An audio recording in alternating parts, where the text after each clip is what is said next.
Hi everyone, this is ಶ್ರುತಿ. ಇವತ್ತು ನಾನು ನಿಮಗೆ ವಿಡಿಯೋದಲ್ಲಿ ಬದನೆ ಬಜ್ಜಿ ಅನ್ನೋ ಒಂದು ಸಾಂಬಾರನ್ನ ಮಾಡೋದು ಹೇಳ್ಕೊಡ್ತಾ ಇದ್ದೀನಿ.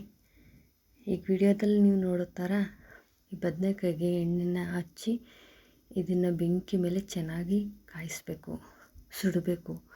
ಬದನೆಕಾಯಿನ ಚೆನ್ನಾಗಿ ಸುಡಬೇಕು.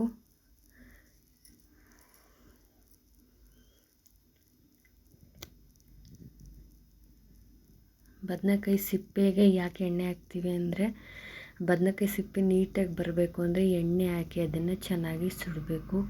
ಅದು ಚೆನ್ನಾಗಿ ಸುಟ್ಟಷ್ಟು ಅದರ ಟೇಸ್ಟ್ ತುಂಬಾ ಚೆನ್ನಾಗಿರುತ್ತೆ. ಯಾರ್ಯಾರು ವಿಡಿಯೋ ನೋಡ್ತಿದ್ದೀರಾ ದಯವಿಟ್ಟು ಸಬ್ಸ್ಕ್ರೈಬ್ ಮಾಡಿ, ವಿಡಿಯೋ ನೋಡಿ. ವಿಡಿಯೋ ಇಷ್ಟ ಆಗಿದ್ರೆ ದಯವಿಟ್ಟು ಲೈಕ್ ಆ್ಯಂಡ್ ಕಾಮೆಂಟ್ ಕೊಡಿ.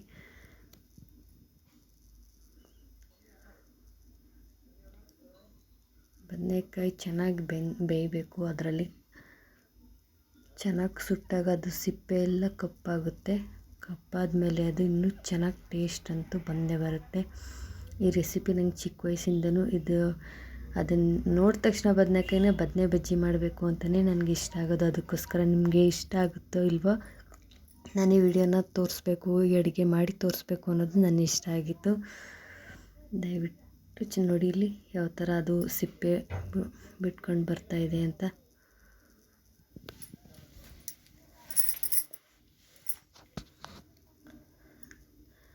ನೋಡಿ ವಿಡಿಯೋದಲ್ಲಿ ಈಗ ಎಲ್ಲ ತುಂಬಾ ಕಪ್ಪಾಗಿ ಅದರ ಸಿಪ್ಪೆ ಕಪ್ಪು ಬಣ್ಣ ಬರ್ತಾಯಿದೆ.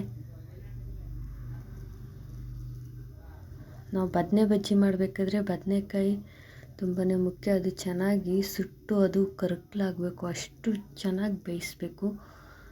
ನೋಡಿ ಇವಾಗ ಎಲ್ಲ ಕಡೆನೂ ಕಪ್ಪಾಗಿದೆ.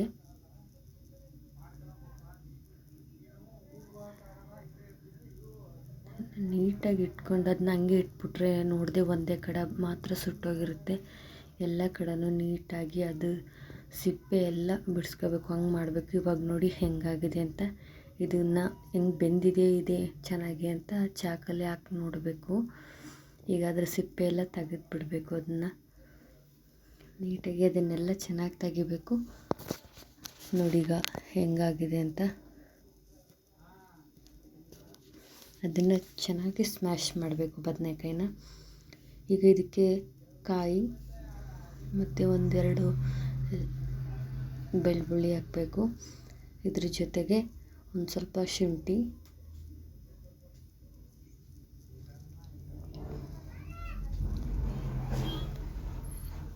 ಕಾಯಿ ಜೊತೆ ಶುಂಠಿ ಬೆಳ್ಳುಳ್ಳಿ ಆದಮೇಲೆ ಎರಡು ಪೀಸು ಚಕ್ಕೆನ ಹಾಕೋಬೇಕು. ಚಕ್ಕೆ ಆದಮೇಲೆ ಮೂರು ಪೀಸಷ್ಟು ಲವಂಗ ಹಾಕಬೇಕು. ಇದಕ್ಕೆ ಒಂದು ಸ್ವಲ್ಪ ಕಟ್ ಮಾಡಿರೋಂತಹ 2 ಈರುಳ್ಳಿನ ಹಾಕ್ತಾಯಿದ್ದೀನಿ. ಇದ್ರ ಜೊತೆಗೆ ಸ್ವಲ್ಪ ಟೊಮೊಟೊನ ಚೆನ್ನಾಗಿ ತೊಳೆದು 1-2 ಟೊಮೊಟೊನು ಸೇರಿಸ್ಕೋಬೇಕು. ನಾವು ಟೊಮೊಟೊ ಹಾಕೊಂಡ್ರೆ ಹಾಕೋಬೋದು, ಹಾಕೊಳ್ಳಿಲ್ಲ ಅಂದರೆ ಬೇಡ. ಅದ್ರ ಜೊತೆಗೆ ನಾವು ಹುಣಸೆಹಣ್ಣು ಸಹ ಬಳಸ್ತಾ ಇರ್ತೀವಿ. ಅದಕ್ಕೋಸ್ಕರ ಈಗ ನಾನು ಟೊಮೊಟೊ ಹಾಕಿದ್ದೀನಿ.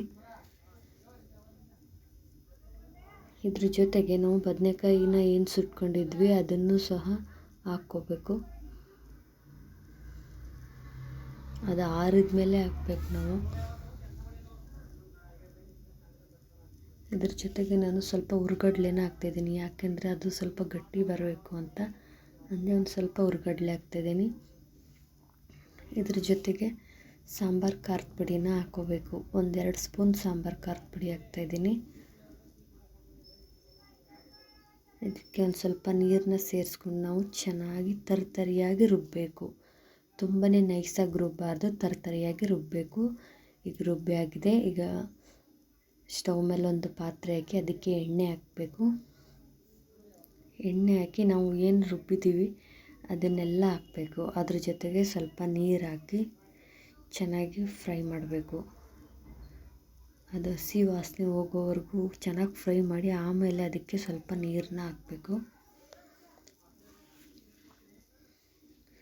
ವಿಡಿಯೋ ನೋಡ್ತಿರೋರು ದಯವಿಟ್ಟು ವಿಡಿಯೋ ಹೇಗಿದೆ ನೀವು ಕಮೆಂಟಲ್ಲಿ ತಿಳಿಸಿ. ಈ ರೆಸಿಪಿ ಇಷ್ಟ ಆಗಿದ್ದರೆ ಒಂದು ಸರಿ ಟ್ರೈ ಮಾಡಿ ನೋಡಿ. ಸಬ್ಸ್ಕ್ರೈಬ್ ಮಾಡಿ, ಸಪೋರ್ಟ್ ಮಾಡಿ. ಹಾಗೆ ಒಂದು ಸ್ವಲ್ಪ ನೀರು ಹಾಕ್ತಾಯಿದ್ದೀನಿ. ಹಾಗೆ 1 ಸ್ಪೂನ್ ಉಪ್ಪು ಸ್ವಲ್ಪ ಕಡಿಮೆನೇ ಹಾಕ್ಕೋಬೇಕು. ಆಮೇಲೆ ಇನ್ನೊಂದು ಸ್ವಲ್ಪನೇ ಉಪ್ಪು ಹಾಕ್ತಾಯಿದ್ದೀನಿ.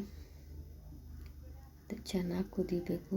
ನೊರೆ ಬರ್ತಾಯಿದೆಯಲ್ಲ, ಅದೆಲ್ಲ ನೊರೆ ಹೋಗಿ ಎಣ್ಣೆ ಬಿಟ್ಕೋಬೇಕು, ಅಷ್ಟು ಕುದಿಸ್ಬೇಕು ನಾವು ಅದನ್ನು.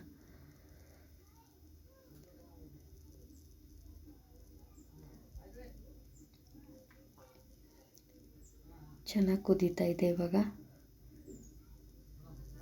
ನೋಡಿ, ಸೌಟಲ್ಲಿ ಯಾವಾಗಲೂ ತಿರುಗ್ತಾನೆ ಇರಬೇಕು, ಇಲ್ಲಾಂದರೆ ಅದು ಕೆಳಗೆ ಚೆಲ್ಬಿಡುತ್ತೆ, ಇಲ್ಲ ತಳ ಎಲ್ಲ ಹಿಡ್ಕೊಬಿಡುತ್ತೆ. ಅದಕ್ಕೆ ಸೌಟಲ್ಲಿ ಚೆನ್ನಾಗಿ ತಿರುಗ್ತಾನೆ ಇರಬೇಕು. ಅದಕ್ಕೋಸ್ಕರ ನಾನು ಲಾಂಗ್ ಆದರೂ ಪರವಾಗಿಲ್ಲ ವೀಡಿಯೋದಲ್ಲಿ ನೀಟಾಗಿ ತೋರಿಸ್ಬೇಕು ಅಂತಲೇ ಅದನ್ನೆಲ್ಲ ತೋರಿಸ್ತಾಯಿದ್ದೀನಿ.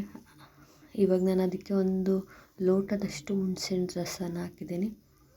ಹುಣಸೆಹಣ್ಣು ತೊಳೆದ್ಬಿಟ್ಟು ಚೆನ್ನಾಗಿ ನೆನೆಸಿ ಕಿವುಚ್ಕೊಂಡು ಒಂದು ಲೋಟ, ಚಿಕ್ಕ ಲೋಟದಲ್ಲಿ ಅಷ್ಟು ಹಾಕಬೇಕು, ಅಷ್ಟು ಹುಣಸೆಹಣ್ಣು ರಸನ ಹಾಕ್ತಾ ಇದ್ದೀನಿ. ಈಗ ಚೆನ್ನಾಗಿ ಕುದೀತಾ ಇದೆ. ಇವಾಗ ಇದು ರೆಡಿ ಆಗ್ತಾಯಿದೆ.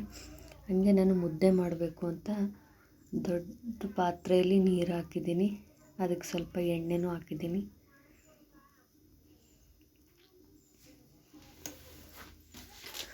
ಆ ಸಾಂಬಾರಿಗೆ ಮುದ್ದೆ ತುಂಬ ಚೆನ್ನಾಗಿರುತ್ತೆ. ಸಾಂಬಾರು ಯಾವಾಗಲೂ ನಾನ್ ವೆಜ್ ಊಟ ಮಾಡೋರ್ಗೆ ಇಷ್ಟ ಆಗ್ಬೋದು, ಯಾಕಂದರೆ ಅದು ಆ ಸ್ಮೆಲ್ ಇದೆಯಲ್ಲ, ಅದು ಮೀನು ಸಾಂಬಾರು ಥರನೇ ಗಮ್ಮಂತಿರುತ್ತೆ. ಈಗ ಮುದ್ದೆ ಮಾಡಬೇಕು ಅಂತ ರಾಗಿ ಹಿಟ್ಟನ್ನ ಹಾಕ್ತಿದ್ದೀನಿ.